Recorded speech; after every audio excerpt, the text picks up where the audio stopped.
And you're good.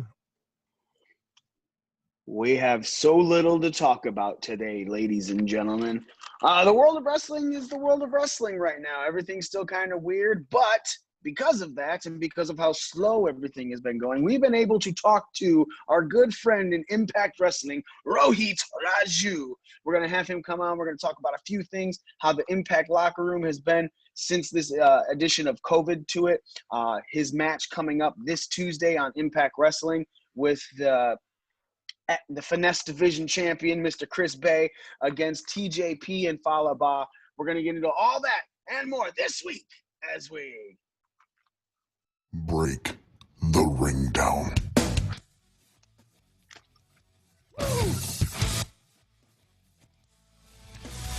You don't know what hard times are, Daddy.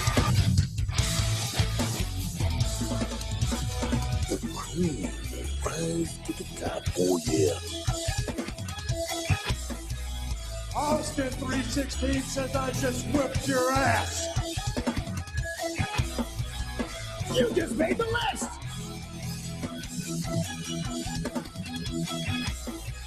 This right here is a family. Hey, this is professional wrestler and professional podcaster Colt Boom Boom Cabana. My name is Killer Cross. This is The Smoke Show, Scarlett Bordeaux. What's up, guys? The Machine, Brian Cage. This is Ryan from Pro Wrestling Tees. Sadly, you are not listening to The Art of Wrestling, but you made a decent choice because you're listening. You are now listening to... And you're listening to Breaking Down the Ring. Breaking Down the Ring. Breaking Down the Ring. Breaking Down the Ring. Breaking Down the Ring. Bring it down. Oh, it's true. It's damn true. Ladies and gentlemen, you are watching, you are listening, you are paying attention to the most inappropriate pro wrestling show in the motherfucking world. You're watching, listening, paying attention to Breaking Down the Ring, and we are your ring crew. Smith Fuchsius. And Z. Smith Fuchsius, and me, the almighty one, and current ring crew champion, Mikey himself. Oh, man, it feels so good to constantly have this belt. Corona kept it out of Smitty's hands. It kept it out of Nick's hands. It's just stayed at my house. It's Corona free. It's wonderful. But yet, it's now mine for real. It feels so good for Nick not to hit save on his pro wrestling scorecard. Oh, baby. Last week, Z was not on the show. He had to work. Stupid work takes him away. But he really appreciated a line from me. Spit out his drink when I was drinking something, my cherry Pepsi, and I said, ooh, it tastes like a saved pro wrestling scorecard. And look, I'll own it, man. I'll 100% own it. I completely won the belt back on a huge technicality. But a win is a win. I am the champ again. Fuck that. This is how we do dusty finishes in the pro scorecard world. Right. You just don't hit That the are save. fucking Money in the Bank cash-ins. That's not a dusty finish. That's a Money in the Bank cash in, bro. You don't get to get mad about that. That's just the rules and how they flow. Before we dive too deep into this, let's talk about Smith Fuchsius for a minute. Yeah. What the fuck is that? I was literally looking at the Art of War book, and I was like, I have a big, thick, like, Barnes & Noble's Art of War book that has, like, Confucius and Alex in it as well. And it was open on my damn counter. And I was looking at it. All right, fair. So Smith Fuchsius. Okay. That one's not going to stick. No. Not at all. As a matter of fact, that's not even going to hold up ever. No. So, man, let's get into something that happened last night. Z was able to watch it, so we're going to get a huge, great rundown of everything. The Talking Shop-A-Mania, worst pay-per-view ever, happened last night. Impact helped with a lot of it. Obviously, Rohit Raju from Impact Wrestling is going to be coming on talking with us today. Man, Z, you watched it. You said the tagline was the worst pay-per-view ever, and because they set themselves up like that, it was actually one of the best things that you've ever watched. Explain why. Well, it was filmed in Luke Gallows' backyard, okay. and they it was just a spoof off of every pay-per-view you've probably ever watched, because they even went like old school territory. So every time they referred to, like Impact Wrestling and other people referred to WWE in their content, at least, some way, shape, or form. They don't say WWE, but they make their little snarky jokes and whatnot. And they kept treating this like an old territory. So every time like somebody that used to be in WWE would show up, they'd be like, "Oh yeah, I used to work with that guy in in New York, and who the fuck booked him?" And I swear to God, like Brian Myers, formerly Kurt Hawkins, came out, and Heath Miller, formerly Heath Slater, came out, and Chad. Too bad. Yeah, Too Bad, Chad, whatever, and Sex Ferguson were having their boner yard match, and those two showed up like the Good Brothers showed up, in the boneyard match for AJ, and they both stopped wrestling and go, "Well, who the fuck booked these guys?" So there's just throughout the whole pay-per-view, they have this, I forget who it was, but they had him come out dressed like Ric Flair, and he was wrestling this other no-name guy, but they wrestled the whole pay-per-view. So like they started in a match, and then they went to the back, and then they'd have another match, but then cut back to this Ric Flair and whoever match just continually going on. So every time that something ended, they'd cut back to this, and they'd be like, "Oh my God, they're still wrestling. This is the long." It was funny, and it was fun. It was fun to watch. Like a lot of it was. I could totally understand if people watch this and were like, "This is the dumbest fucking thing ever."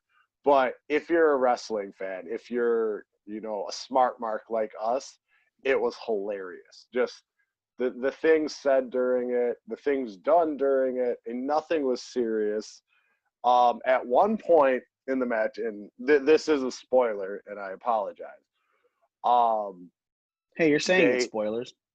They did the spot where they fell onto the gravesite, and they had one of AJ's old gloves, so the green and black one, and they had the arm sticking up, but instead of just like, at the end of the boneyard match, it was like the wrist and the hand. Yeah, it was the whole arm from the shoulder up, and it was just raised out of the ground.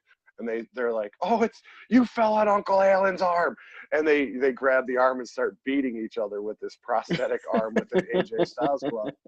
And at one point, Gallows is going to hit Anderson with it, and he goes, "Here comes your hand job." It's just. Is that what you put in the chat? Yeah, and I'm gonna give you a hand job with Uncle. Yeah, they say something along those lines. I was paraphrasing when I said that, but they had a lot of fun with it. And we always talk about like the best things in wrestling are when you can tell that the talent is having fun with what they're doing, and you could tell that everybody involved in this was having a blast. And it made, in my opinion, made it better for the viewer, because now, they're having fun, so I'm having fun. I'm definitely going to rewatch it, because I'm sure there's a lot of stuff I missed because I was doing stuff around my house while watching. But the minute the boner yard match start, I watched that from start to finish. And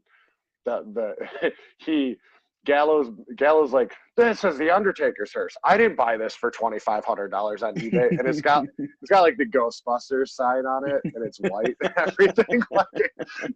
I'm just the little subtle detail that they put in for this parody. It's just fantastic. I can't say enough good things about it. That reminds me of their podcast when they were talking about when he talked about buying that hearse, and he was like, "Yeah, it's the official talking shop car, talking shop Mania car. Wherever we go, we're driving that hearse. I'm getting my $2,500 out of it." Yeah, and that was the biggest thing. So they, in the very beginning, they're like on like a Zoom call like we are now, and they're talking back and forth, explaining what you're about to get into, and I just lost my train. And they tell you, they're like, well, we watched it back. We were a little drunk. We think it's good, but for all intents and purposes, maybe you should get drunk too, so you will enjoy this as well. Sounds like my kind of pay-per-view. Well, it was funny because, Gala's like, yeah, I watched it back sober. And then I had to drink a couple beers. And when I drank a couple beers, shit was awesome. So whatever. Again, and it was relatively cheap too. They when they open up too, they're like, well, it's only a $15 pay-per-view, but I still can't believe people are paying that much to watch this shit. So it just reminded me of, how we talk shit about our pay-per-view, our podcast. Like, oh, we got 6 listeners and stuff like that. Like, they had fun with it.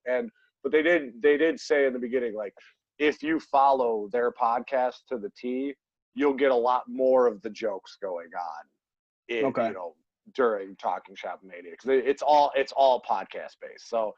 So if you haven't watched a pay-per-view in 6 months, or you haven't listened to Talking Shop, you probably won't get most of the references. But most wrestling marks like us do our homework. So right, that's just what our life is. So we get it. Yeah. I mean, theirs is a podcast I could say I've listened to the one time, about that, but it was a good listen, and it was apparently something different than they said that they have done. So I'm even intrigued to listen to more of their podcasts just from the way that how they talk. And, the reason ours works and stuff is because I believe it's a lot of the fact that we're friends, so we're having conversations, we talk, we just rag on each other and stuff, but we're having fun. And that's what, like you're saying with the pay-per-view, people know when something is genuine, when something is fun, and no matter what, people will be having fun along with it as well. And I hope that's what the people who listen to, watch us and everything are doing as well, And to give you another idea of like how parody of parody this is, Enzo came out last night and he gets to the ring, grabs the microphone and goes, "How are you doing?" and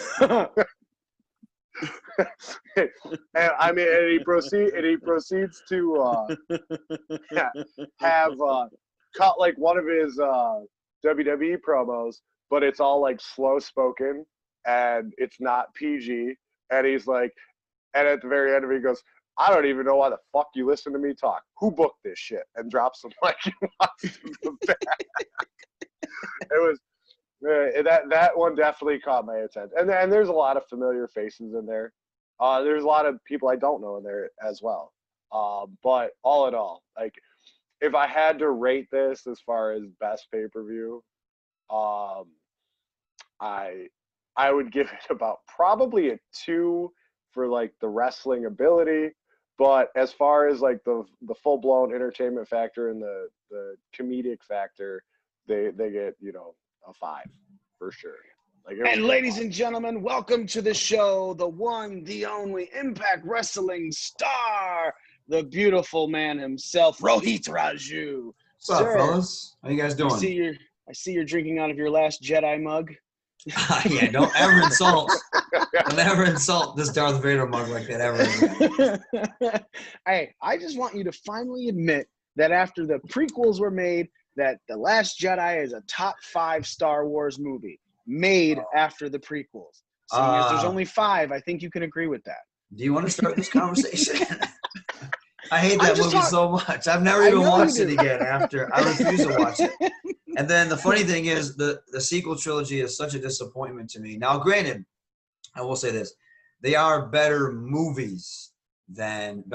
made movies than the prequels. But the prequels as a whole tells an actual coherent story, whereas the sequel trilogy is just I don't know, man. That thing's a hot mess, and I don't know. You get what you get when you just do have a committee trying to make a movie, and you don't have an A, B, and C, and you just let people do whatever they want with it, and it failed. That sounds a lot like some New York-based wrestling company. I don't know, man. Just seems things don't really have a full coherent story. I actually want to talk to you real quick. It's something I thought of last night. Just at work, I was talking about old stuff, wrestling, and how, you used to have the backstage vignettes, and how we were having you come on today. And a lot of the stuff that you've been doing is, a lot of backstage with vignettes with Chris Bay, the stuff with TJP and Falaba and everything. And you're like, but I can work with that. And you take off running to go, Chris Bay. And I'm like, dude, that's genius. That's not something you see in any wrestling company much anymore. There's a lot of backstage vignettes where the interviewer is interviewing them, but you don't get a lot of wrestler interaction anymore. Like even AEW, WWE, other things that you're watching, there's anything backstage is usually a interview type promo now. You guys are still in Impact, are still doing what they did back in the day, because that was some of the best stuff. Kurt Angle and Steve Austin, with, Kurt Angle with the little hat. Interviews are great too, but some of the stuff that made you love somebody so much more was the backstage interaction. Kurt Angle and Brock Lesnar with the milk and things like that. So you guys are doing that. I honestly feel Impact Wrestling right now, in my honest, humble opinion, it's not just because you're on the show, I've said it for the last couple weeks, is overall the best thing to watch in wrestling, because it just feels more fun. I know a lot of people like AEW for the high spots and the matches and everything. And there are people that if you watch WWE and you're a diehard fan of WWE, you're in for the entertainment. You're not in there for the wrestling ability, because everything's basically the same. Right? And sure, you can have a lot of great matches in AEW, but sometimes out of certain areas, it just feels like they're trying to give you these high spot matches. You guys in Impact are overall, I think, encompassing everything that's making it better. Even with Heath coming back and trying to, Scott D'Amore playing along with him in the backstage and things like that. It's just a huge combination. So what do you think? I mean, are they doing that on purpose because they don't think it's in wrestling, or is it just something that they feel to do because, hey, this is great for our audience? I don't know. As far as when it comes to stuff like that, I don't talk to creative. So to my knowledge, they were always doing that. I remember even back when I think Bischoff was there, they were doing those style of backstage promos where they were like, "Oh, just pretend like the camera's not there," type stuff. And but it does go back to where you said like the Attitude Era, because that stuff was great. I love that, and I'm a big fan of also cutting the regular promo. But so you get a little bit of both A and B of that, and they probably do it to. It helps with the story. It helps tell whatever the storyline is. One of my biggest problems, to me, professional wrestling, like all media, has become this elitist thing. Like there's so many elitist fans out there. And for me, they have to have something to dog on. And each company has its great things. Each company has its bad things. Now, I will agree. I haven't watched WWE in a long time. I don't know how their creative works. I have only know what people that work there have told me. But I am, as a wrestling fan, I am not into what they do. I've tried to watch it, and I'm just like, I can't get into it. And I like a lot of the wrestlers, a lot of the talent that's there. I'm a huge fan of a lot of people. I think Randy Orton's one of the best guys out there today of all time. But there's just some things I just can't get into, and I don't. And it to me, it feels like. I always say this, it feels like they used to be, back in the Attitude Era, they were professional wrestling trying to be a TV show. Now they feel like they're a TV show trying to be professional wrestling. It's very corporate, and it's like you said, a lot of it is the same. It's like this cut and paste, copy, paste, copy, paste. And for me, as a wrestling fan, I don't dig that. AEW, I like some things, and I don't like some things. I am not a big fan of the super high spot, crash and burn, crash and burn, crash and burn, crash and burn. My favorite matches, now I love watching Kenny Omega wrestle. I think he's one of the best. I think he's fantastic. But to me, I get invested in, to me, one of my favorite feuds will always be The Rock and Austin. And that is because if you ever look at their matches aren't, compared to what people call spectacular nowadays, they're not spectacular. It's punch, punch, punch, brawl on the outside, duck one, hit the Thez, maybe back body drop. But there's so much emotion and drama that has been built of who they are. You can't wait to see them tear into each other. It's almost like boxing. Sometimes you just like to watch people punch and brawl, but then you like to see the sweet sides of it, where you're counter punching and you're moving around and you're playing defense and stuff like that. And it depends on what type of fan you catch. I like the stuff when like MJF is cutting a promo, or Cody cuts a very emotional promo, stuff like that, or the big reveal when Brian Cage comes down. Those are the moments for me. And then they have the match, but in the matches, it's almost like, and I'm not trying to insult the product, but some of the matches, it just reminds me of a glorified indie show where there is no substance sometimes. And it's like, okay, how can we get to the next spot? And then sometimes that is done real well. Like when you watch Okada and Kenny Omega, there's high spots, but it's put in the right time and place. And there's that drama that unfolds. Sometimes there's that, oh, let's just get all this crazy stuff in. And then fans are just like, oh my God, that's so amazing. These guys are great. You know what I mean? And it's just like, okay, if that's what you like, cool. But to me, that's not great just because you can do this move or you did this crazy spot, as I like to call it, or Cody Deaner would call it, GIF wrestling. It's the GIF wrestling, and the highlights are what gets you over nowadays, or how good you are at social media. It's almost where social media pushes popularity over talent. So, and I do feel like Impact has a grasp on all of that. Mm-hmm. And the biggest thing that bothers me is that we get treated like shit. Our company gets insulted. Our company, and people still act like we're the same company when what's her face was running it. I can't remember. Dixie Carter. Dixie. Yeah, we're not the same company. Or when Jeff Jarrett was running it, or when Bischoff and Hogan were running it. It's not the same company. No. Yes, we have minor issues. There was something that made me upset that there was audio issues when Heath and I were doing our segment on Slammiversary. I don't care what you say. Nobody was hyping up LAX, but now everyone's on their nuts that they're on AEW. Nobody was really talking about Brian Cage as much, but now everyone's on his nuts that he's in AEW. Nobody was talking about Killer Cross as much, except when he was going through the contract dispute. Nobody's talking. Now they're talking about him because he's on NXT. Where do you think these guys come from? You know, what do you think they were doing when they were with us? They were kicking ass. What do you think the North is doing? They're one of the best tag teams in professional wrestling right now, but they don't get that recognition because of where they're at. And there's a lot of things that Impact could do better, hands down, but what company in professional wrestling promotion couldn't? And I hate the fact that these elitist fans are like that, like, oh, Impact sucks because this. Oh, you bring in Heath Slater because do you realize Heath Slater is a talented individual that never got his shot? I'm going to put myself over. Do you realize that I'm a talented individual that for the longest time I've been eating shit at this company? You know what I mean? What if I went to a different company and people are like, well, Raju's a jobber because yada, yada, yada, yada. It's stupid. That mentality is so stupid, and it honestly bothers me. It's, you know, and Impact now, they're finally like, well, you know, let's give this dude an opportunity. So every opportunity they give me, I take advantage of it. So they give me more opportunity. And it's now I'm starting to make headway for myself, you know, and it just makes me mad that, you know, you put us over like that, but not a lot of people view us like that. They just they bandwagon jump. Oh yeah, this wrestler says this is shit, so I'm going to say that. It's like, have some balls, think for yourself. It's so annoying. And that type of mentality, it drives me up the wall. And I think I stand by our product, not because I worked there. When I first got there in 2017, I thought it was horrible. I was like, this is some horrible shit. But it got better, and it kept getting better. And there's still room for improvement, hands down.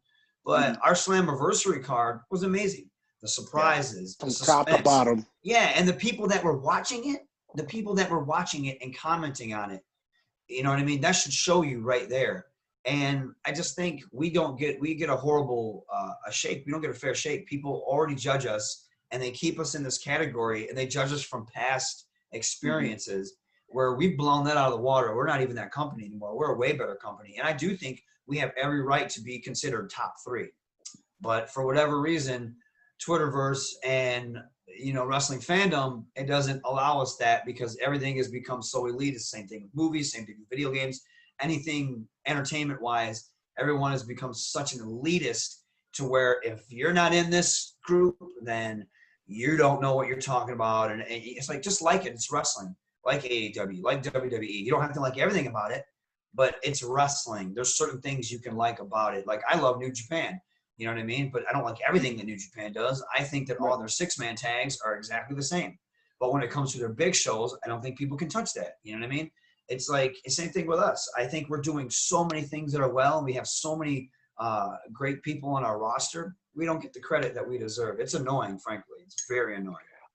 I can't even argue that. You know, it's been crazy. Smitty has been putting over Impact Wrestling since honestly, Since man, day I one. want to say, day one, since like a little bit before the last time that we had you on. Because the last time that we had you on, obviously the first time you came on our show was like, it's crazy to see you grow in this company, right? You come on the show, you're doing the little things. You're still going by the old school name and everything, but then you come in the next one. You've had a good run so far for a year and a half. You're in the Desi Hit Squad, and now you're doing stuff that's even higher up the card. We are watching you grow, and dude, you're one of the people who, regardless of wrestling ability, you're just one of the nicest people too. You're straight up. You're honest. You're not one of these bullshitters or anything that you hear a lot about in certain companies. You're just a good human being. And then the fact that you're also talented in ring, spectacular on the mic. You know, anytime we hear you talk, it's great. There's comedy in it. There's seriousness when it needs to be. I will champion you because of just who you are. It's literally like watching one of your favorite indie wrestlers just get bigger and bigger, and you're like, dude, I've been on his bandwagon since day one. And like you're saying, now with Impact, it's kind of that same thing. Yes, it was having a problem at one point where it was like it would take one step forward and then there'd be 2 steps back. Last time you guys weren't on Access TV, you were on the show. You were just getting Twitch, so it was becoming a little bit more mainstream. But like you said, last time you're like, I think in my honest opinion, that you needed a good television station to reach a broader audience. Then you got Access TV. Now you guys are reaching a broader audience, and again, it is nowhere near the same thing it was the last time you were even on the show.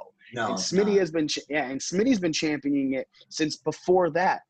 I personally have I would watch here and there. Obviously, I'm putting you over anytime I see you, but I've never watched a show that I've been like, that wasn't that good, you know, or it was hit and miss. You know, like you said, you can find anything about something that you don't like that you're not supposed to like. Not everything's going to be great. Like even right. You know, in Impact, there's things like I'll be watching backstage and be like, and then there's things I'm like, man, how come people aren't talking about this? And right. You know, and it is. And I honestly, I want to say I appreciate like you guys, especially you, because you're always, you know, singing my praises like on social media and stuff. I don't have a huge fan base, but I do have a cult following, and it continues to grow. And it's funny, I'll sneak into Twitch if I have time. I'll watch, you know, I try to watch Impact and do live tweets, but I'll sneak in on the Twitch chat, and there's a bunch of people every time I'm on there. They're like, why don't they do more with him and this, that, and the other.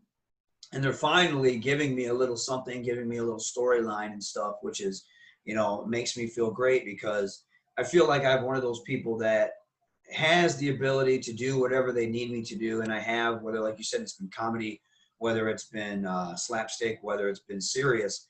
To me, Kurt Angle was one of the best at that. He could turn it on, he could turn it off.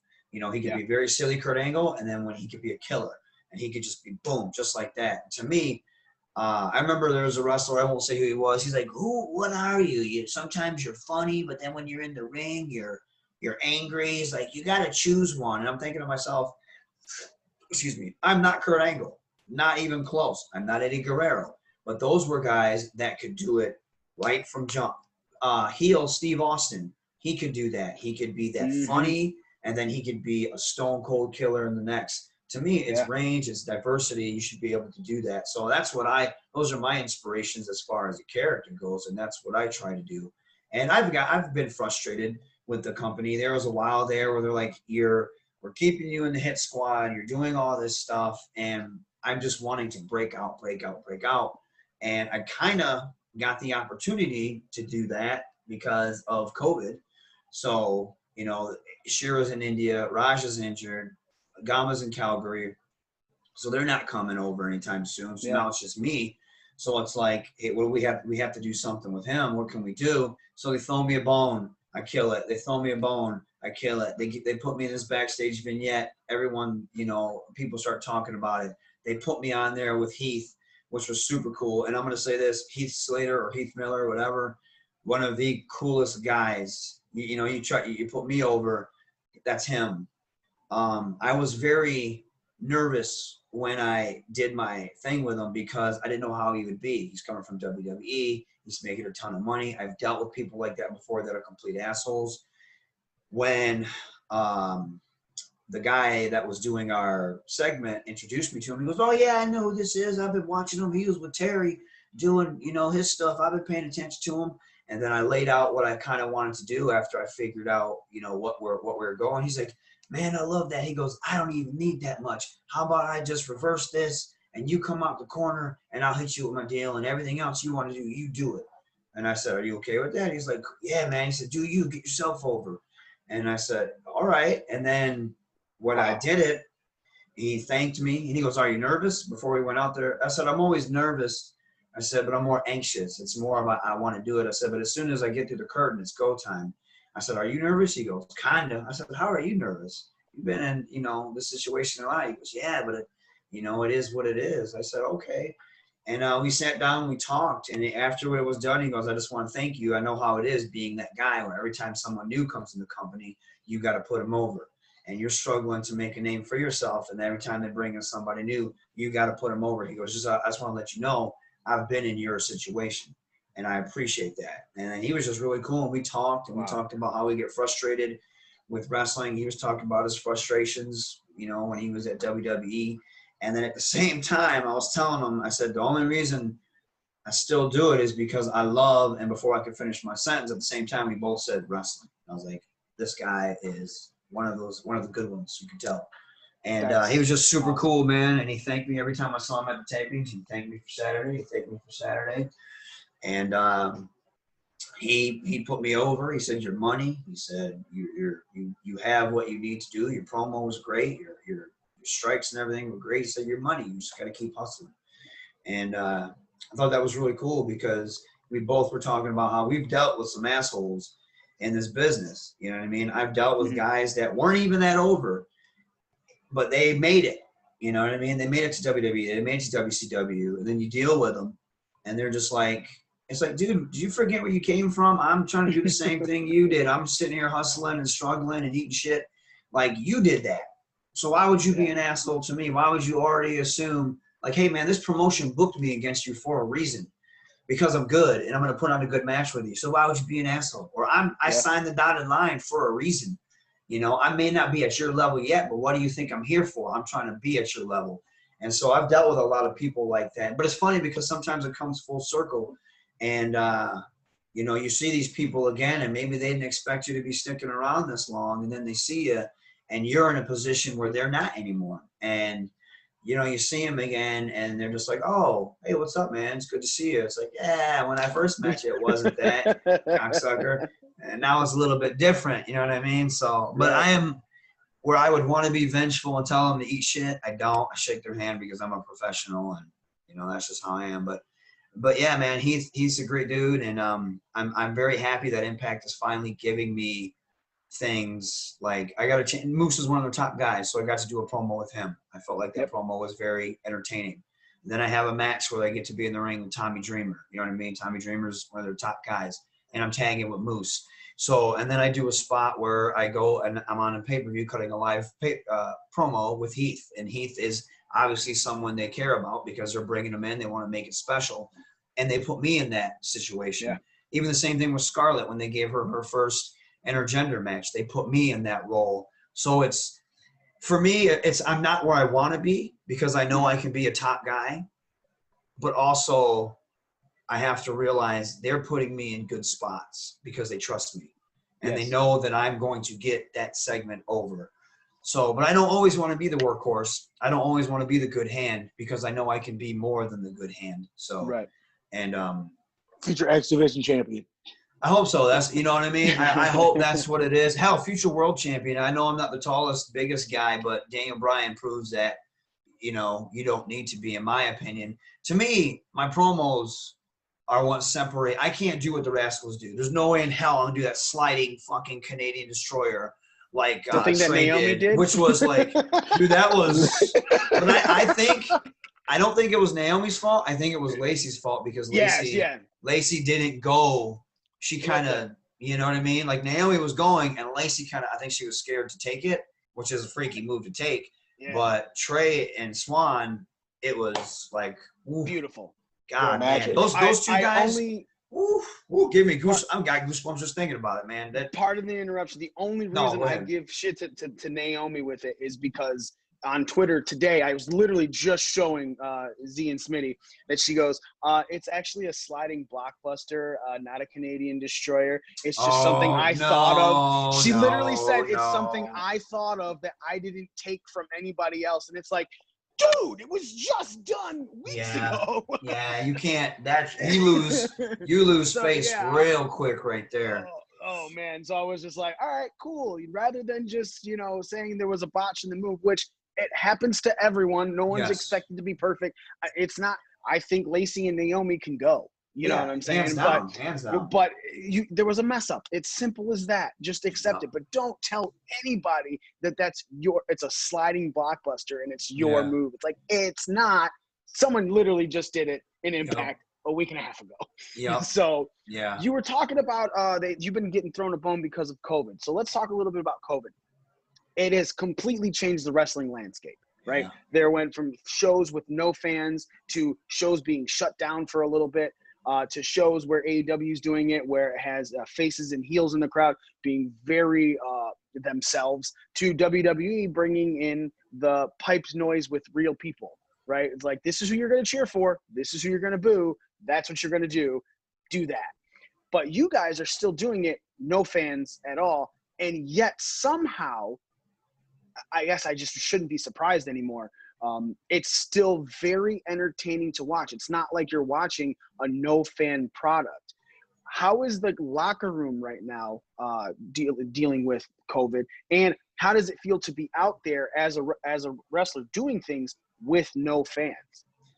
When we first started doing it, and even the first day you're there, it's rough because the fans, it's like they always say, they give basketball, it's a sixth man, you know what I mean? It gives you that adrenaline.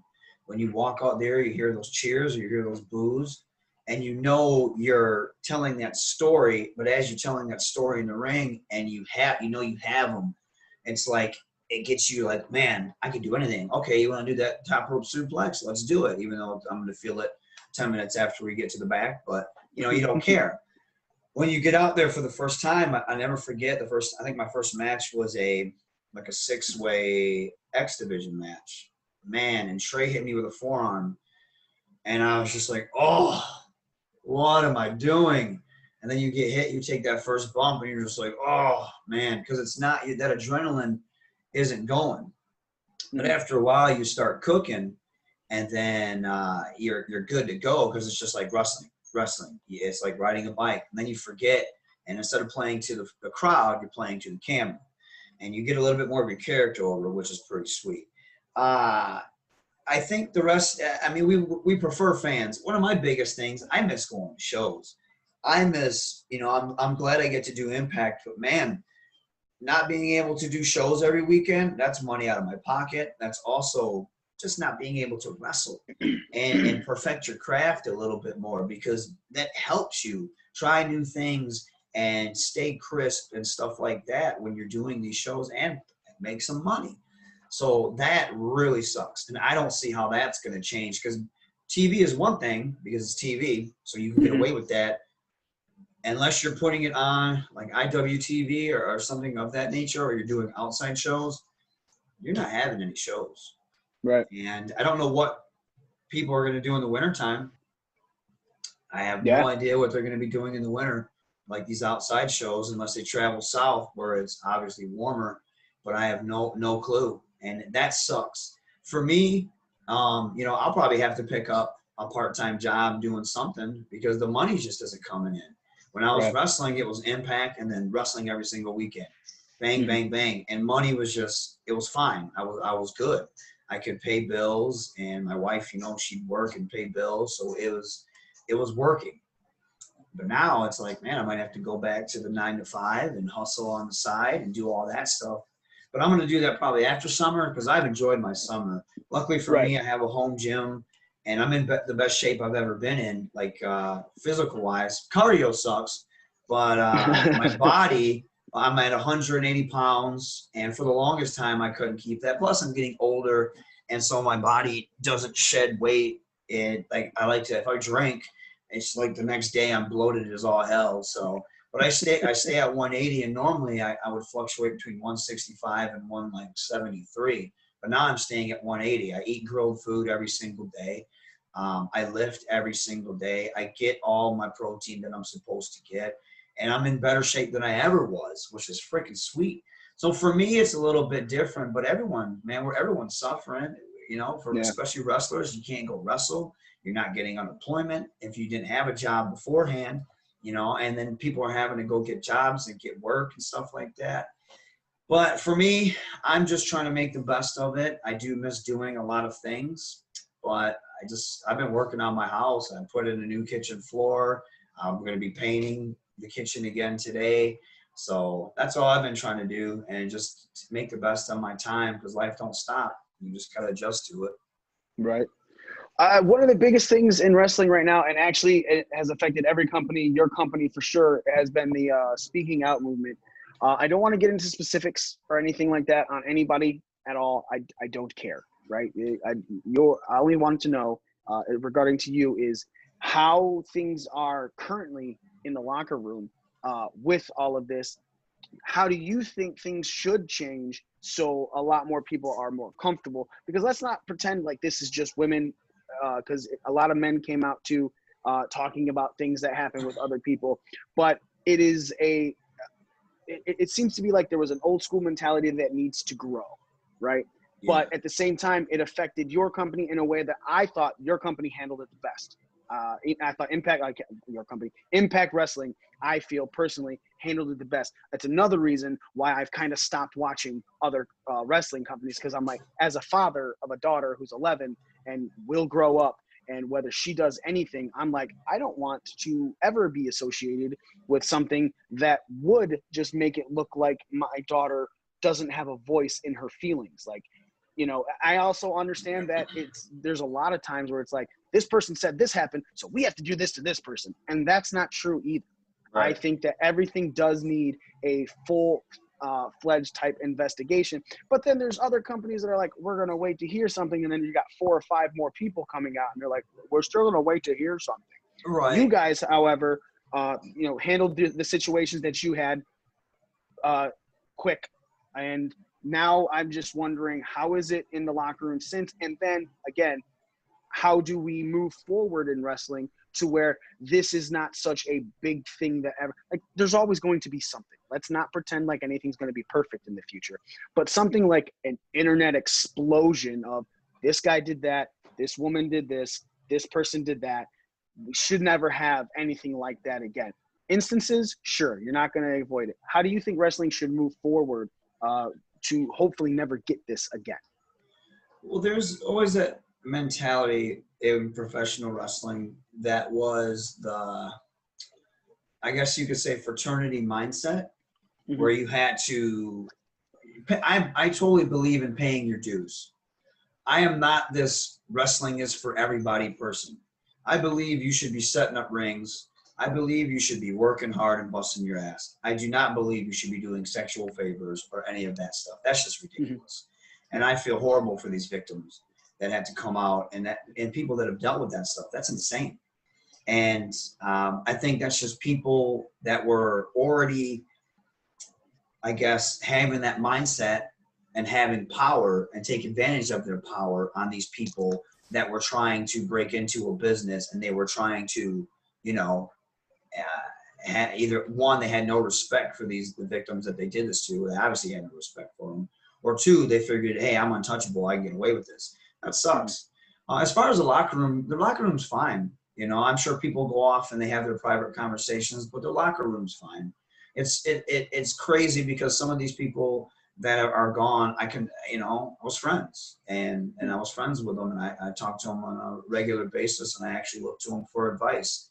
But then there's that side of them that just whatever, you know what I mean? That's on them, and that's horrible, and it's crazy when stories like that would come out. I was like, damn, that's insane. I never thought that was happening, but you know, it did, and it's very unfortunate, and it's more unfortunate for the victims. And you know, I think it was so crazy, but good for people for coming out and speaking out on that stuff. I do believe some people tried to take advantage of it, you know, and it to me, it took away from the victims, and they just tried to be like, well, I got bullied and this and this. And sometimes the bully, for me, I believe in tough love. I believe in certain things. Obviously, certain things get taken too far, but I believe in some of the things people were saying were just like, okay, you either one, you have a vendetta against this person, or two, you just want attention, or three, you're misunderstanding what the whole speak out thing is about. I believe in tough love. And that's for me because I grew up in an era where a coach was screaming in my face, telling me to get my ass up and do the play right. Some people don't agree with that. That's me. I have thicker skin. I deal with racism and stupid shit on, you know, a weekly basis. So because of the color of my skin or my name or whatever, especially in professional wrestling, I get, you know, for years that people have tried to stereotype me or typecast me or whatever. You know, luckily with Impact, they want me to do an Indian gimmick, but it's still me being me.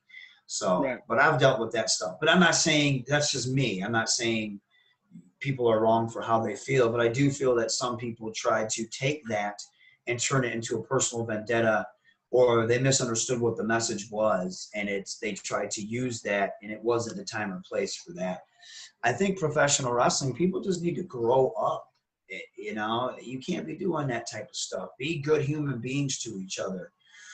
I do believe in getting that tough love. If you messed up in the ring and you get your ass chewed out backstage, that I believe in that. You know, you're a professional. You should be doing the things that you're trained to do. And if you can't do that spot or that thing, you need to be like, hey man, I'm not comfortable doing that, or I don't think I can do it. Let's not do it.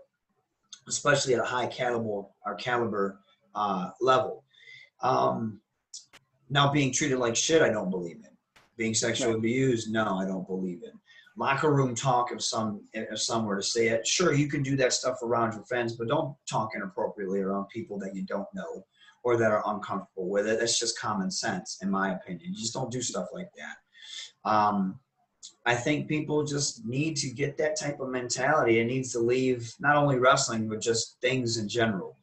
And if you're that type of person, then you either need to do a quick course correction, or you need to get the hell out, because you don't need that. You know, in professional wrestling, we don't need it. And you need that type of solidarity between people, and you don't need predators preying on people. That's just ridiculous to me. So especially like young girls and stuff like that. Some of that stuff blew my mind, and it's sick, man. It's real sick. But I hope that this is a wake up call, and I don't want to. Some people were getting in trouble for saying stuff that they did years ago, and we've all said stupid stuff, whether it was right or wrong. And some things were between this person and that person, but it's that mob mentality where everybody wants to jump on, you know what I mean? Like this, sometimes cancel culture is not right. Sometimes people, they just jump on the bandwagon. You're guilty until proven innocent, and they want to ruin your life. I have said plenty of things to offend people and been like, man, what the hell was I doing? Why did I say that? I learned from it. I have done things. I have upset people. I have offended people. I have reacted out of anger. I'm a human being. I don't do that consistently. But the thing is, I've learned from my mistakes, and I would never repeat them again. And I would expect other people that have done these things to learn from their mistakes. And something I didn't like was when I saw some people speaking out and condemning certain people. Some of these people are not squeaky clean. You know what I mean? They were doing the same thing that some of these dudes were doing. You know what I mean? And that's not okay. So don't be throwing those stones unless you can better yourself and correct yourself. And that's one thing I think everybody needs to. Yes, you can be like, you can speak out against that stuff. Not like the people, the victims, but like fans or other people that try to rally around it. but you better be speaking out, looking in the mirror too, and be like, hey, there's things I got to change, or there's things I did that I can't do again, because we're all guilty of that, whether it's really heinous or not. Like the heinous stuff and the stuff that it continues, no, that's not okay. You can't do that, and that has no place in anywhere in society, and that's just wrong. Period. Yeah. You shouldn't be doing that stuff. But some of the lighter stuff, I guess you could say, like the words or the stuff that came across bullying.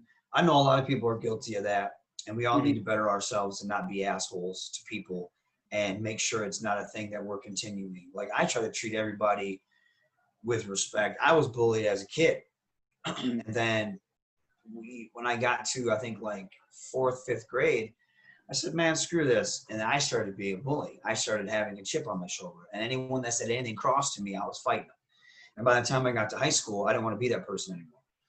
I found people that I got along with and, that I clicked up with, and I was cool. And I just want to have fun with my friends. And then as I got into, and I don't want to be taking it off subject, but as I got older, I didn't want to hold on to that negativity. I didn't like when people disrespected me, so I would speak out on it, or I would react to it and try not to react in a way that would get myself in trouble, but I would stand up for myself.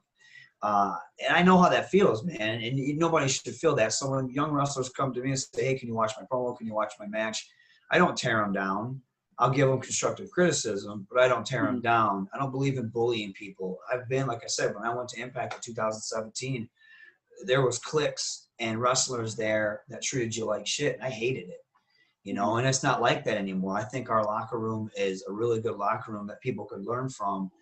We don't allow that mentality in there. And when it did happen, those people are gone. When they got found out for it, they're gone.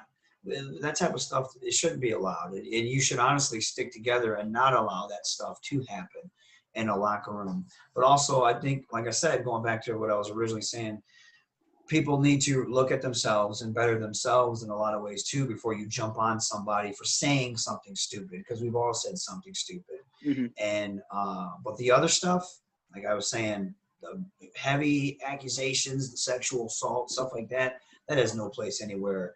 And I hope now that the Speak Out movement has happened, that professional wrestling can smarten up and move on from that stuff and weed out those people and get them out of the business, because that has no place anywhere, let alone professional wrestling. It's I agree with that. We were talking about last week, I guess the only name I'm going to bring up is because it's the only one that I constantly mentioned, the Sammy Guevara thing with AEW. Like everyone's like, oh, you should be fired. He said this stuff. He said, oh, I'd rape her, the Sasha Banks. Like, well, one, let's not pretend like he actually said he was going to rape her. It was a stupid compliment, which should not have been used. It's like saying you were going to drink a girl's bathwater. Right. Exactly. But at the same time, he was 22. If I was ever judged for anything I did when I was 22 years old, I'd be an absolute piece of shit human being. Yeah. We're growing, and as long as you grow and get better, it's fine. Do I fully agree with how AEW handled him coming back and stuff? No, but that doesn't mean I feel like the guy himself needs to be belittled and made an example of in such a way that is that he loses his livelihood for it. Dude, he's grown up. That was 4 years ago. He's not said anything like that you can find recently. He put out a stupid joke on Twitter about her looking like Ricochet when he had his long hair, and that's. Again, is it right? Maybe, whatever. It's very subjective, but it's not like he, again, came through with a whole rape line. So, no, you don't want to go too far. That's an insult that he was doing, or he was trying to be funny, and it's just like, whatever, man. That's tongue-in-cheek, but that again goes to that mob mentality. People think they just want to tear other people down. It's weird because they think they're in the right. They're not in the right. I saw people... one girl tried to speak out against something, and then another girl who was really spearheading this tried to shame her, and then fans got on her, were like, you can't do that to her, you know what I mean? And it was it was like the just trying to outjust the just, and it was just ridiculous. And it's that mob mentality is sick. And sometimes it works in a good way. Sometimes it doesn't. Sometimes they just witch hunt just to witch hunt. And that got squashed between him and Sasha. It got squashed publicly. So there it is. So you have no say in it because it's between those two now. Like, we have no say in it. That's between them, and it got taken care of. So this whole, you're ruining people's lives sometimes that don't need to be ruined. And people need to chill and ease back, especially some of these people, because I bet you if we did some searching, we'd find some stupid shit on your end. So, and that's my biggest thing. People are such hypocrites a lot of times. And I know I've done and said stupid stuff, but I try to grow as an individual and be better and be a good person because I want to be a good person. I don't want to be a bad person. And I don't want my friends to be that way. You know, I'll check my friends if I'm like, dude, you shouldn't be saying shit like that. Or you think you should be doing that? Because you don't know. You know, you shouldn't be like that. And it's just that mob mentality, though, going back to that, that's just, sometimes it's too much. It's sometimes it can work in a very positive way. And then others, man, it's just people witch hunting just for the sake of witch hunting, and they need to cut that out. Someone made mention, they were like, I'm pretty sure your podcast has said pretty bad things, pretty worse things than what Sammy said. I was like, yeah, but the difference here is we tout ourselves as the most inappropriate pro wrestling show. Don't expect high mentality caliber stuff from us. We're idiots. We know we're idiots. Where's the line get drawn? You know what I'm saying? Yeah. Where does it get drawn? Because sooner or later, you're going to be going after, like, I watched Eddie Murphy stand up from years ago, and he was saying things that were offensive back then. Delirious. If he were to, yeah, exactly, delirious and raw. If he were to say any of that stuff now, it's like he'd be, you know, and I get it now. But Hashtag over party. Yeah. But Dave Chappelle is, you know, he says a lot of stuff, and people tried to cancel him, but it's comedy, and but where do you draw the line? Where is it offensive? Right. Where is it not offensive? And some people have that false outrage where they're offended by everything. And then I've seen just some stuff, and it's just like, why are you going after this person? Yeah. And like, well, people will try to dig up stuff from years ago, like with the whole Kevin Hart, and they're like, you need to apologize for this. No, I'm not apologizing for it. I don't know, man. It's like, when do you start Grand Theft Auto? When is that going to be offensive? When are people going to go back after that? You know, when are people? I don't I'm having know. Too much fun on it. Can we not bring Grand Theft Auto into this? I know, but that's like, where does the line get drawn?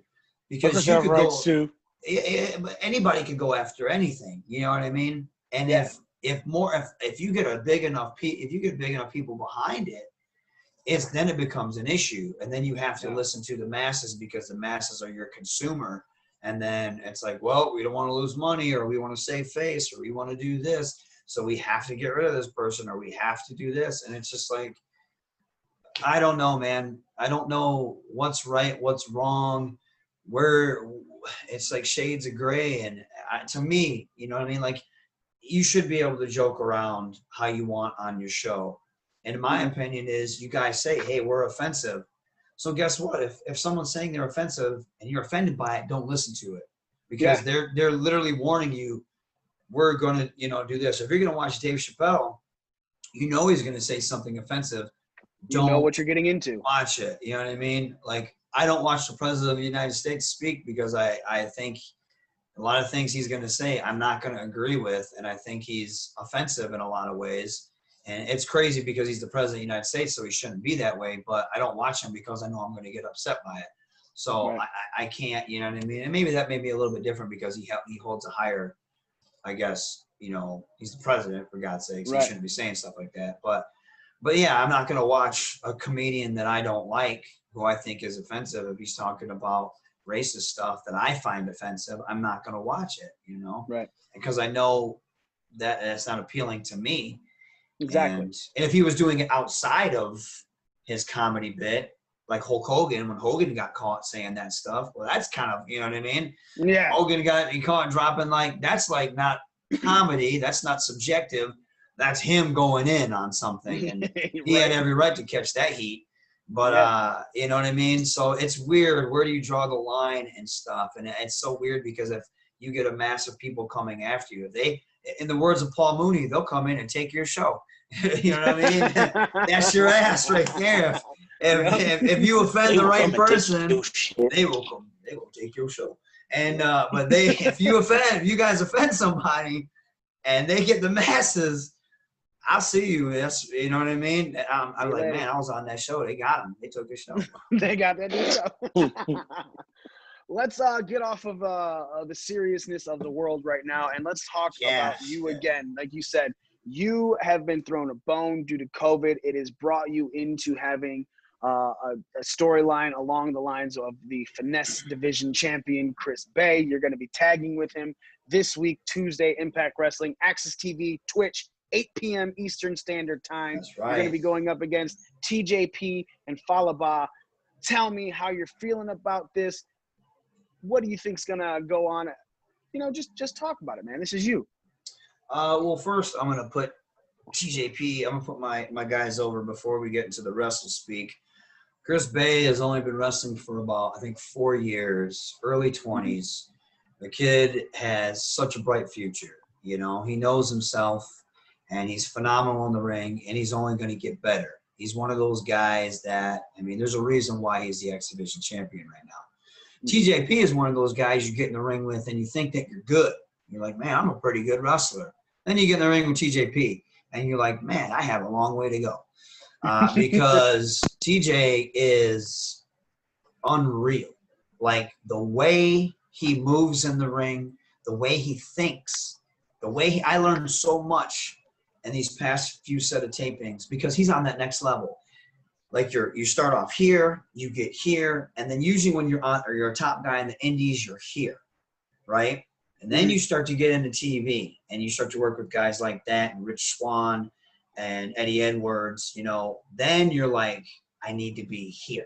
I need to be here because they're at that level. That's what TJP is. He's at that level to where, okay, that's a main event guy, and you realize you're not a main event guy yet. You're on the path there. You need to work with guys like him so you can learn how to be. And that's something, that's how what I think of him. Then you have Fowler, who's one of the most over people in the company. Not only that, but he's so versatile. He's so funny. The guy can do it all. And then you have all of us in the ring. And I do want to say one thing. I want to give credit to myself in a sense where I don't want to feel like the only reason they're throwing me a bone is because of COVID. I want to feel like it is because of everything they've thrown at me, I have excelled at it. You know what I mean? And I do feel I guess that. throwing a bone. A bone but I've said like, I said the we same like thing. This guy, let's put him right here. Yeah. And it has helped me as an individual because of COVID, because I'm not surrounded by the rest of the hit squad. But I do know that the plan was to move me in my own direction before that. The seeds were planted in Atlanta with Gama and myself, and then it just never, bloomed because of COVID. Right. But I think people will be very entertained by this match. It's a lot of styles coming together and meshing real well.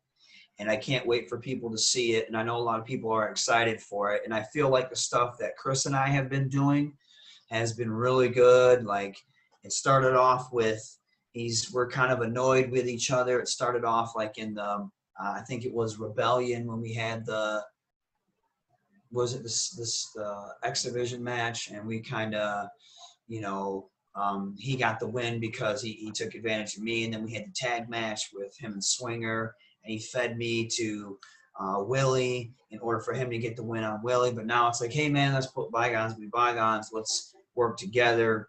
Mm-hmm. I'm chumming up to the champ, so I have a better spot. But also, it's like Chris and I, we work well together. We just have this chemistry where it just works. You know what I mean? So I like that. And now it's like the dynamic of me trying to be, hey man, look, what's up, buddy? What's up? And he's just like, oh, Rohit. And then it's like he's annoyed, but he knows what I'm saying is true, and he knows I'll have his back, even though he doesn't want to admit it. And so now you're seeing this thing bloom. And it's funny because I said, hey man, we need a sweet tag name on Twitter, and he's like, no, we don't. And I'm like, cool. I saw that. And then I posted, hey man, everybody, Chris said it's cool that we need a sweet, even though we didn't. So it's like that. God damn it, why are you doing this? And people had some really good suggestions. So I'm gonna continue to build that and see how far I can take it. And so the tag match, I think, is going to be really sweet.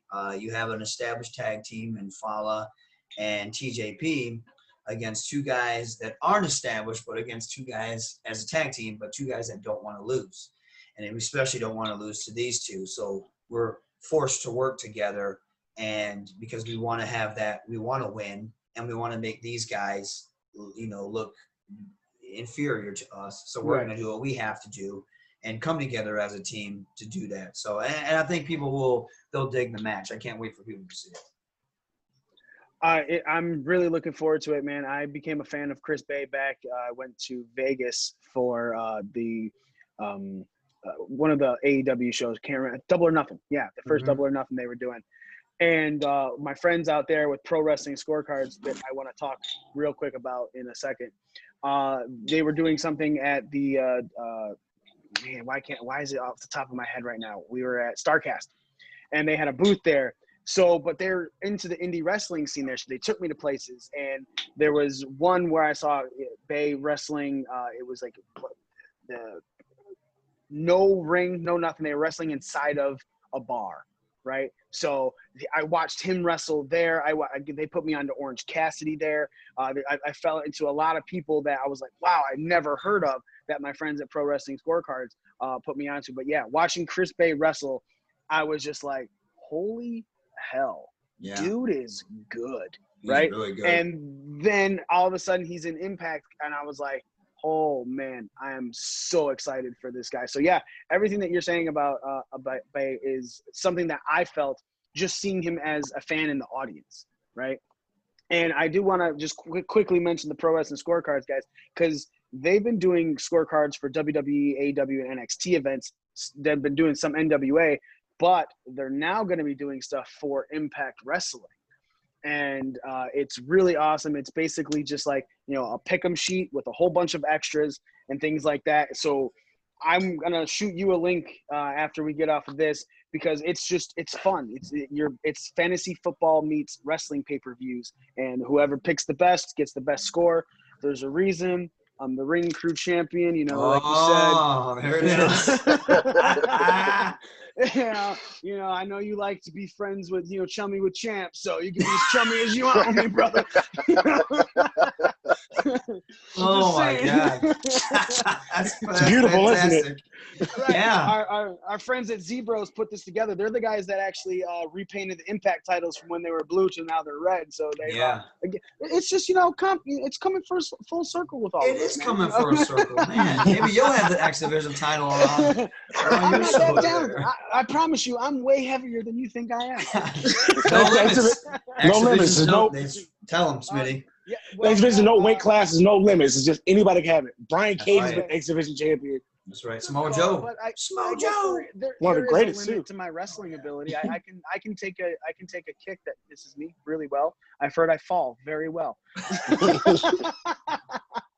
My kicks will hit you. So look, hey man, it was GQ that just.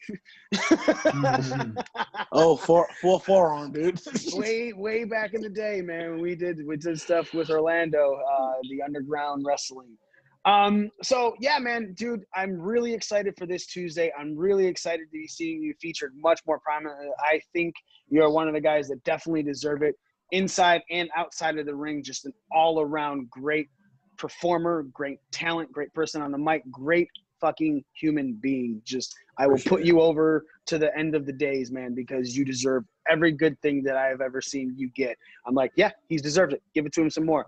I've never been shy about that. I've always said you need that rocket strap. You need to be something. And I think it's, God willing, man, here it is, Yeah, we'll see where it goes. And I'm just having fun in the meantime. There was a while there, I was just like, where is this going, man? What are you guys doing with me? And I asked them, they're like, just keep going. And D'Lo would pull me aside. He's like, just keep working hard, man. And he told me the cream always rises to the top.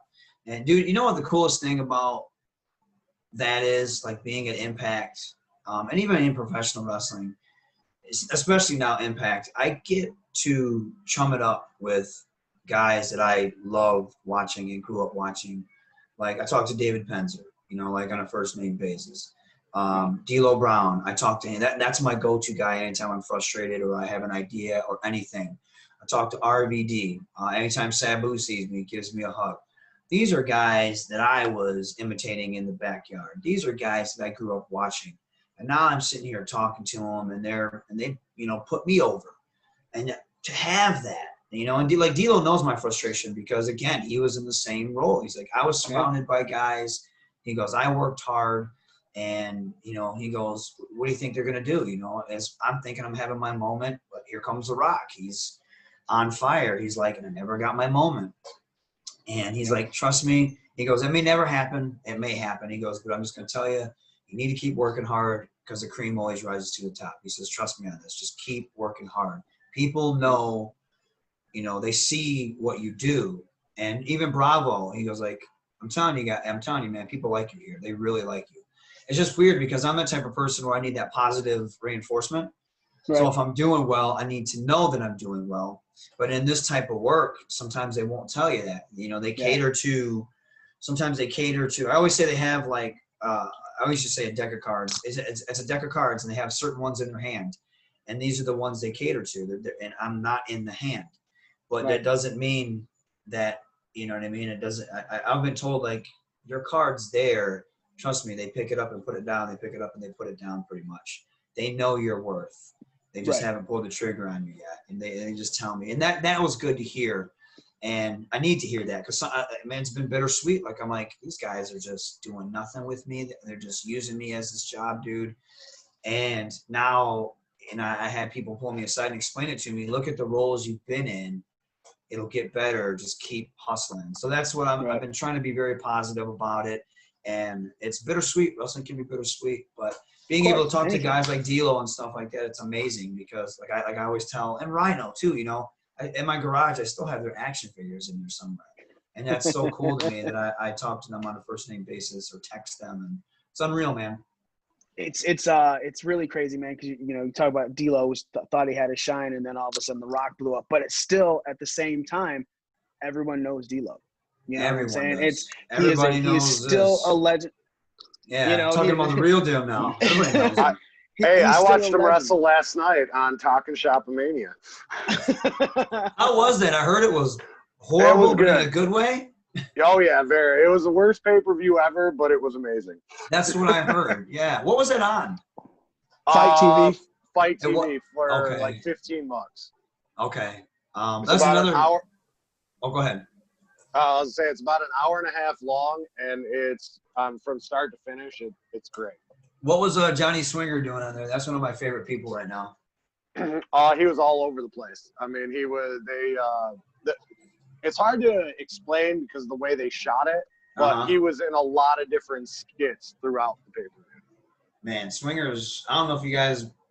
Man, Swinger's that guy. Him and Johnny Bravo every week are literally the funniest thing. To me, they're so entertaining. Look at Wrestle House right now. I want to ask about that. Like, dude, I was supposed to be a part of that. And I remember Jake and cousin Jake, we were just like, dude, this is going to be lame as hell. I don't want to, you know what I mean? But then I was like, you know what? We're going to make the best of it. And then Jimmy Jacobs was like, hey, man, we're pulling you from Wrestle House. We're having you do exhibition stuff. I was like, okay, cool. I'm down with that, And then Jake's like, man, I don't know. I don't know if I'm going to like this. And he did it, and I hit him up. I said, how was it? He's like, dude, it was pretty funny. He said, we filmed so much stuff. He said, but it's going to be hilarious. And then I watched them, like the intro they filmed, and I was watching their stuff they did. I was like, this is hilarious. It's so entertaining. It's like you want a real show of this now. Yeah, it reminds me of surreal life with wrestling.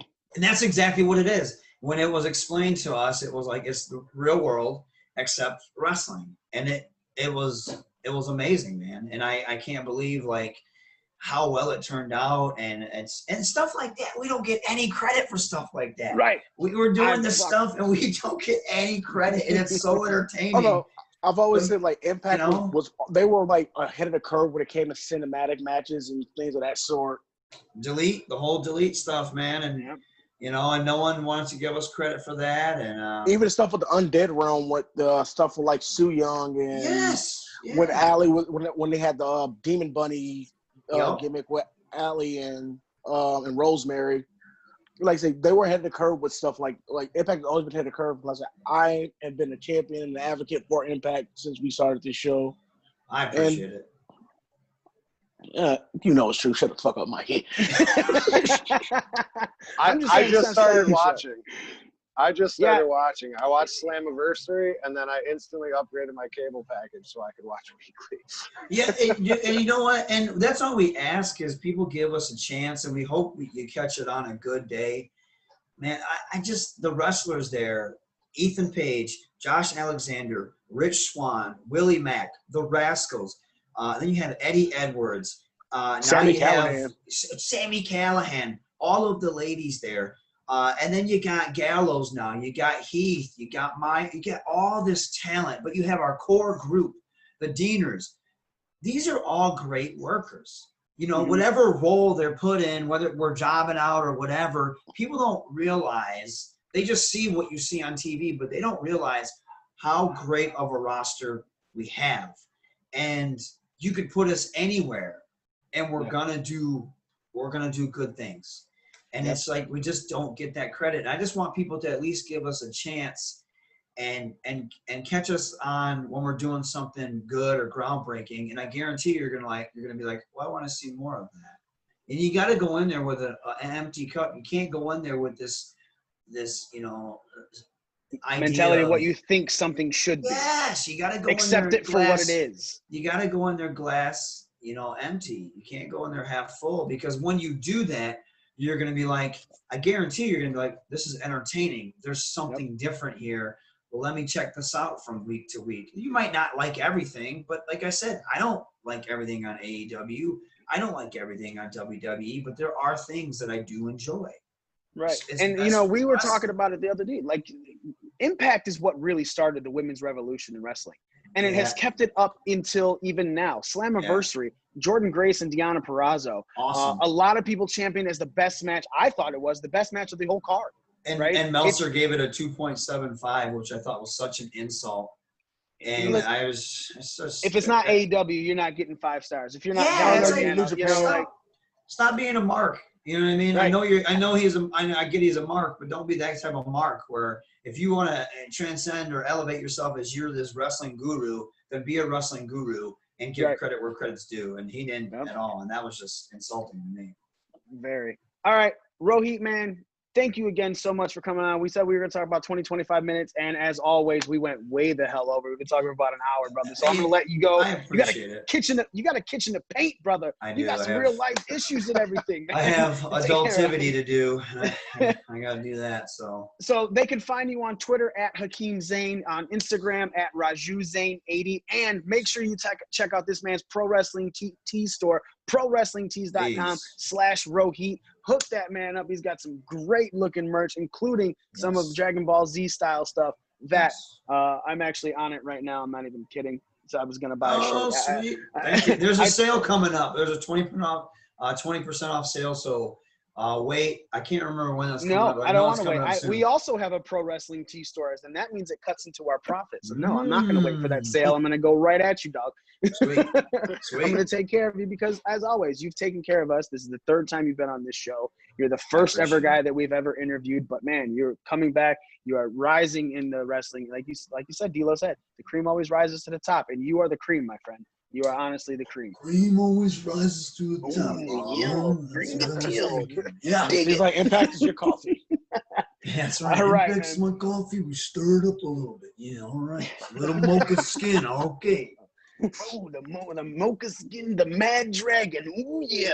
Yeah, we dig it. I appreciate you. Impact's already done that gimmick already. Yeah, the funny quick story before I go. We were supposed to do the TNA thing in Florida WrestleMania weekend, and I was trying to get booked on it. I said, guys, if you don't have a spot for me, just let me come down and be the Brown Machismo. And I said, yeah, that's it. I said, you're not going to get Jay Lethal back for Black Machismo. Let me be Brown Machismo. People will get it. And then Monty Brown can come out and pounce me if you can get Monty to come out, or have Rhino come out and gore me. You know what I mean? Just let me cut a promo as a Brown Machismo. It'll get over, and then I'll get whatever. You know what I mean? So it just didn't happen. So. Fucking COVID. Thanks, guys. I honestly appreciate it. Thank you so much. Thank you, brother. We'll talk to you later, man. Peace out. Later. He's leaving the meeting. What are you talking about me? Thanks. The can't talk shit. Shh, wait for him to go. Boo! Love you, That brother. wasn't a midget stripper. Right, that was a midget. No, love Rohit, man. Rohit is amazing. Boys, I said we wanted to do this for like an hour. Obviously, that conversation was the hour in itself. Let's end this on that, man. End it on a real high note. Impact Wrestling, you can check out every week, 8 p.m.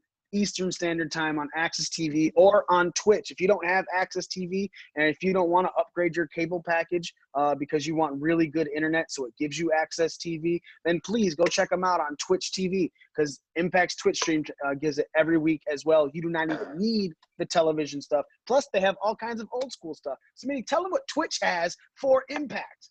So Twitch, instead of getting commercials, you get Melissa Santos doing play-by-play for commercial breaks. Okay. And they show the weekly broadcast on his regular scheduled time, and pretty much the Twitch stream is always showing classic Impact stuff. Like you'll get like an hour of Kurt Angle matches, or you can get an hour of the Machine Guns, and they'll have like moments and flashback and throwbacks to some of the great TNA moments and Impact moments throughout the company's history. Whether it's a six-sided era. So people knocked the Hogan Bischoff era, but they still had some pretty good matches going on around that time. It's a lot of good content that goes on through the Twitch stream. Yeah, and on Access, if something's bettered on, they don't switch your time slot like WWE does. Like SmackDown doesn't come on till 1 o'clock in the morning because nobody wants to watch WWE and everyone wants to watch baseball. Right? Just saying. Just saying. All right, ladies and gentlemen, thank you so much for paying attention. Thank you again to Rohit for coming on. Honestly, it's always a fucking pleasure to talk to him. Make sure you check out all of his stuff. Definitely go get your pro wrestling tees. I'm literally purchasing one as we talk. I'm not just telling you to do it because I won't do it. I'll obviously do it. But I believe, let me shoot Dave a text. I don't know if Dave is here currently because he said he was going to run upstairs. So I'm going to shoot him a text saying we're finishing up. Z, what would you do? You suggest that everyone goes get that Talkin' Shop-A-Mania pay-per-view? Yes. Partly because it's only $15. It again touted as the worst pay-per-view ever. It met all the standards for that, and it was amazing. It was I cannot speak highly enough of it. I thoroughly enjoyed it, and for the price, you're gonna get an hour and a half, and you're gonna be thoroughly entertained from start to finish. It's well. I think Z froze. Z froze. He's frozen. Frozen. He's the frozen one. And we are not foreseen this. Oh, there he's back. He's back. What? Dude, you fucking cut out for 30 seconds. You were just stuck. You were frozen. That kept happening during the interview. You guys would all freeze, and I'd be like, hopefully it comes back. I thought my phone was dying. I had to check my battery to make sure. No, yeah, it must be your shit. I might be. I have no idea. But yeah. Anyways, worth the money. Spend the $15. Be entertained. Yeah. All right, guys, ladies and gentlemen, that's it for us. Make sure you check out Talkin' Shop-A-Mania. Make sure you check out Impact Wrestling. Dude, you can even get a subscription for Impact Plus. It's the exact same price you would have paid for ROH, which is stupid. Don't ever do anything for ROH. Don't give them money. Give it to Impact. $9.99. Plus, you get the first 30 days for fucking free. Same thing. So you can watch older stuff and get you caught up in everything that's going on Impact Plus. So, ladies and gentlemen, thank you so much for watching. Thank you so much for paying attention. We are your ring crew. Smith Foley. That's better. Not great, but better. Right, I'm just Z. He's a frozen one. And me, the almighty one, and current ring crew champion, Mikey himself. Ladies and gentlemen, thank you again so much for paying attention to us. We are out.